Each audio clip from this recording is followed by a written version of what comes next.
Saint کا اجلاس کچھ دیر بعد مشترکہ قائمہ کمیٹی قانون و انصاف 27ویں آئینی ترمیم رپورٹ پیش کرے گی۔ سینیٹر فاروق ایچ نائک 27ویں آئینی ترمیم سے متعلق قائمہ کمیٹی کی رپورٹ پیش کریں گے، جبکہ وزیر قانون اعظم نذیر تارڑ ایوان میں ترمیمی بل منظوری کے لیے پیش کریں گے۔ اسی حوالے سے مزید جان لیتے ہیں، ہمارے ساتھ موجود ہیں سجاد قاسمی۔ سجاد، بتائیے گا 27ویں آئینی ترمیم ہونے جا رہی ہے، اب تک کی کیا اپڈیٹس ہیں؟ جی بالکل ایسا ہی ہے۔ گزشتہ جو اجلاس تھا اس میں مکمل طور پر بحث کروائی گئی تھی 27ویں آئینی ترمیم پر۔ اس سے قبل جو ہے وہ وفاقی وزیر قانون جو ہیں ان کی طرف سے اس بل کو جو ہے وہ پیش کیا گیا تھا۔ اب گزشتہ روز ہم نے دیکھا کہ کافی حد تک کنسنسس جو ہے وہ ڈیولپ کر لیا گیا ہے۔ یہ بتانا تھا جو فاروق ایچ نائک ہیں جو کہ اپوزیشن کو اسپیسیفکلی اتحادی جماعت پیپلز پارٹی کو لیڈ کرتے ہیں، ان کی طرف سے بتایا گیا کہ بیشتر جو ترمیم ہیں اس پر کنسنسس ڈیولپ کر لیا گیا ہے۔ اس سے قبل کچھ یہ بھی چاہوں گوئیاں تھی کہ شاید NFC کے متعلق جو ترمیم ہے اس کو بھی ایڈ آن کیا جائے گا، لیکن ایسا کچھ نہیں ہوا۔ تاہم پیپلز پارٹی کی طرف سے آرٹیکل 248 کی سیکشن B میں جو ہے وہ ترمیم کی سفارش کی گئی تھی، جس میں امپیونٹی تھی پریزیڈنٹ کے لیے کہ تاحیات ان کے اوپر جو ہے وہ مقدمات نہیں بنائے جا سکیں گے۔ تاہم اس کے ساتھ ساتھ دیگر جو ترمیم تھی اسپیسیفکلی جو تعلیم سے متعلق ہے اور صحت سے متعلق ہے، جو کہ صوبوں سے لے کر وفاق کو شفٹ کرنے سے متعلق تھی۔ اس طرح ہم دیکھتے ہیں کہ IMF کی طرف سے بیشتر جو ہے اعتراضات آتے رہے ہیں کہ وہ یہ کہتے تھے کہ صوبوں کا جو بجٹ دینے کے بعد جو ہے وہ وفاق کے بعد بچتا ہی کچھ نہیں ہے، وہ سود کی ادائیگیوں پر ہی بیشتر لگاتا ہے۔ تو اس حوالے سے جو فنڈز کی تقسیم ہے اس کے فارمولے پر جو پابندی لگائی گئی ہے اس کو دوبارہ سے دیکھا جائے۔ تاہم اب ہم دیکھتے ہیں کہ جو بیشتر ترمیم ہے اس پر کنسنسس پایا جاتا ہے۔ حکومتی اور اتحادی جماعتوں کا یہ کہنا ہے، تاہم اپوزیشن کا مکمل طور پر ہم نے دیکھا کہ ان تمام کے تمام جو جوائنٹ مشترکہ کمیٹیاں تھیں اسپیسیفکلی سینٹ کی اور قومی اسمبلی کی قانون و انصاف سے متعلق، اس میں ان کی طرف سے ایک قسم کا بائیکاٹ ہی آپ کہہ سکتے ہیں، کیونکہ JUI کی طرف سے کہا گیا کہ ان کو انویٹیشن یا ان کی جو پارٹی سربراہ ہیں ان کی طرف سے ان کو نہیں کہا گیا کہ وہ شرکت کریں، اس لیے انہوں نے شرکت نہیں کی۔ تاہم پاکستان تحریک انصاف یہ کہتی رہی ہے کہ اپوزیشن لیڈر موجود نہیں ہے، اپوزیشن لیڈر ہوگا تو ایوان میں بحث کی جا سکتی ہے۔ تاہم سب سے پہلے ہمارے جو اپوزیشن لیڈر ہیں ان کا چناؤ جو ہے وہ کیا جائے، اس کے بعد اس پر ہم بحث کرنے کے لیے تیار ہیں۔ ان کی طرف سے یہ بھی تجویز دی گئی کہ ایوان بالا کو جو ہے وہ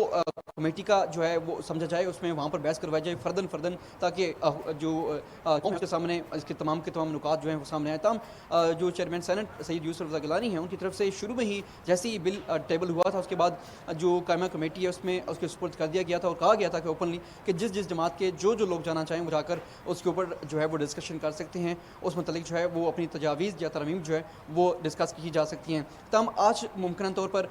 جو رات کے گزشتہ شب بھی ہم نے دیکھا کہ وزیر اعظم شہباز شریف کی طرف سے بھی اتحادی اور جو اپنے سینیٹر سے ان کے اعزاز میں شائع دیا گیا اور بڑا پرتکلف جو شائع تھا وہ دیا گیا، جس میں مختلف جو سینیٹر سے ان کی طرف سے شرکت کی گئی اور مختلف تجاویز بھی دی گئی اور ان کو بتایا گیا کہ ہم کیوں 27ویں یعنی ترمیم کا جو پیکیج ہے وہ لانا چاہتے ہیں۔ اس کے ساتھ ہم دیکھتے ہیں کہ صبح بھی ناشتہ کا اہتمام کیا گیا جو کہ ختم ہوا اور تھوڑی دیر بعد اجلاس شروع ہونے جا رہا ہے، جس میں ممکنہ طور پر جو تمام کی تمام رپورٹ ہے جو کمیٹی میں طے پائی ہے اس کو پیش کیا جائے گا، جس کے بعد اس پر ووٹنگ کرائی جائے گی اور اس ووٹنگ میں بھی اب تک کی جو نمبر گیم ہیں اس میں ہم دیکھتے ہیں کہ حکومت کا بڑا بھائی ہے۔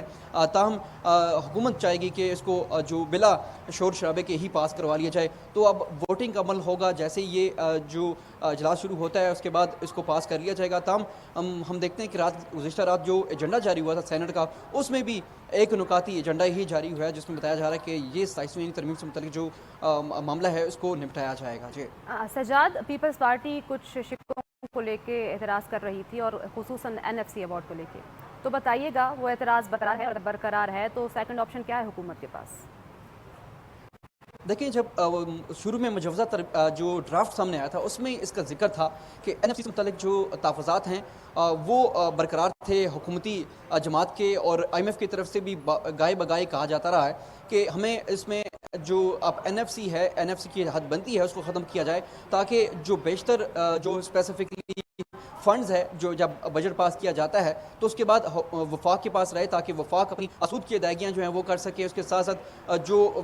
تعلیم اور جو صحت کا شعبہ ہے اسپیسیفکلی یہ کہا گیا کہ وہ وفاق کی اکائی سمجھا جائے اور وفاق ہی اس کو جو ہے فکس کر سکتا ہے یا اس کو نافذ کر سکتا ہے۔ تو اب اس تناظر میں جو NFC کے متعلق نیشنل فسکل کنسولیڈیشن پیکٹ تھا اس متعلق کہا گیا کہ اس میں جو پابندی لگائی گئی ہے کہ اس میں ترمیم نہیں کی جا سکتی اس کو ختم کیا جائے، تاکہ اس میں ترمیم کی جا سکے اور جو فنڈز کی